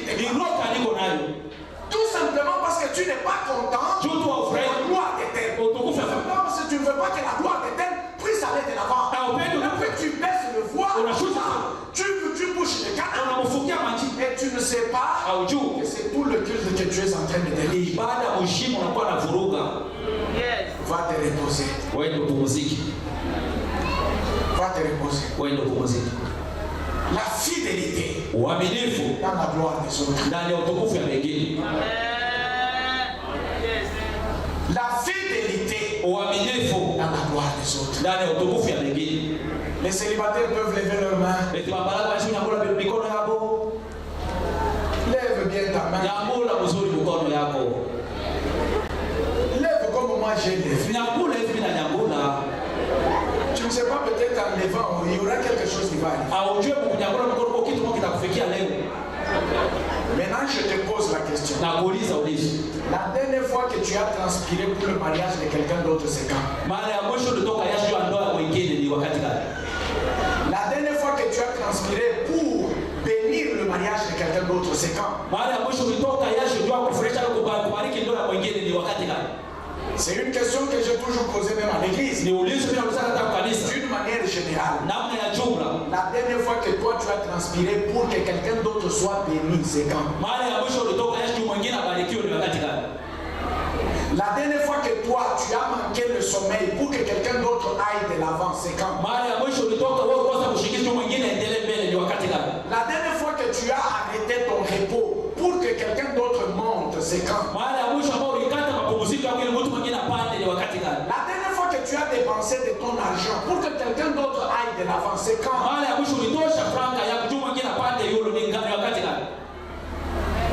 C'est juste ça qui a fait descendre Jésus du ciel sur la terre pour mourir à la croix pour que nous ayons la vie.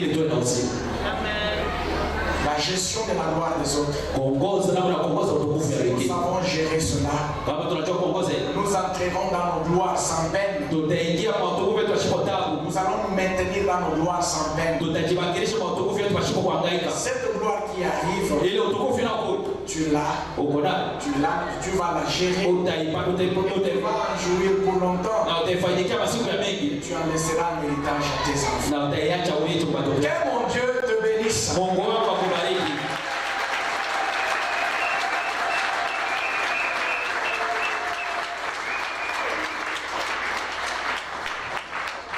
Tu peux incliner ta tête en prière. Nous avons parlé de la gestion de la gloire. La gestion de la gloire. Élève ta voix sur le point que tu as trouvé qu'il y a un couac. Parle à Dieu. Dis-lui, Seigneur, sur tel point, aide-moi. Sur tel point, c'est pour moi. Sur tel point, soutiens-moi. Sur tel point, donne-moi la force de vaincre telle attitude. Donne-moi la force de vaincre telle situation. Élève ta voix et prie mon frère. Élève ta voix et prie ma soeur. Dieu est glorieux et il veut que ses enfants soient dans la gloire.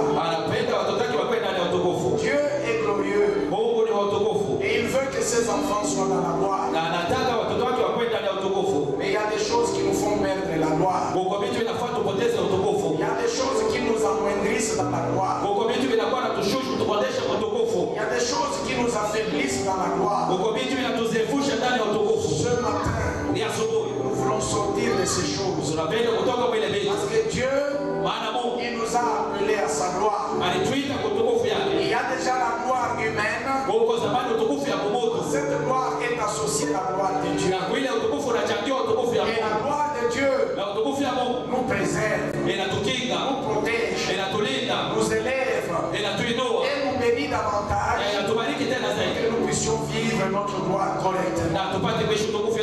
Ce matin, mon frère, ce matin, ma soeur, regarde-toi. Regarde-toi et parle à Dieu d'une manière convenable. Parle à Dieu.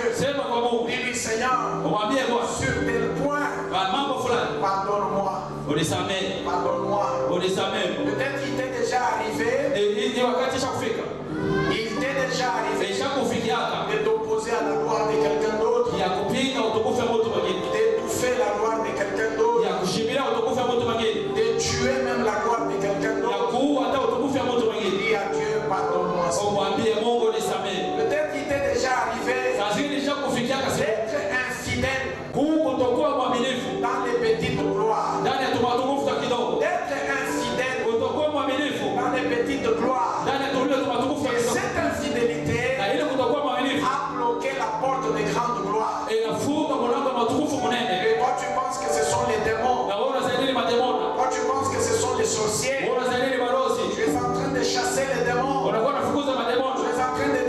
les sorciers. Tu détruis la sorcellerie. Et pourtant, ce qui te bloque, c'est ton infidélité dans les petites gloires. Ce qui te bloque, c'est la mauvaise gestion de la gloire des autres. Ce qui te bloque, c'est le péché. Élève ta voix et parle à Dieu. Que plus jamais ta gloire ne soit tuée. Que plus jamais ta gloire ne meure. Il y a des choses qui vont te permettre à maintenir ta vie dans la gloire. Car le thème que nous avons exploité, la gloire arrive. La gloire arrive. Et sur un point, si sur un point ou sur un autre, tu as besoin d'être soutenu en prière, tu lèves tout simplement ta main là-haut. Dieu va t'aider et Dieu va te soutenir pour que cette gloire qui arrive puisse avoir accès à ta vie et que tu puisses vivre longtemps dans la gloire. Seigneur, j'élève ma voix vers toi. Je te confie mon frère et ma soeur. Tu nous destines à la gloire. Tu nous destines à la gloire, Seigneur éternel. Toi qui sondes les cœurs et les reins. Tu connais pourquoi mon frère a levé sa main. Aide-le et soutiens-le. Assiste-le, Seigneur, de manière qu'il entre dans sa gloire, qu'il jouisse de sa gloire, et qu'il pérennise sa gloire, et que ta gloire demeure en lui de manière permanente. Tu es capable de le faire, notre Dieu. Soutiens-le dans ses faiblesses. Répare sa vie. Répare son cœur. Sanctifie-le, notre Dieu. Et que ton sang le purifie. Au nom de Jésus-Christ. Nous te prions en disant Amen. Nous acclamons le Seigneur.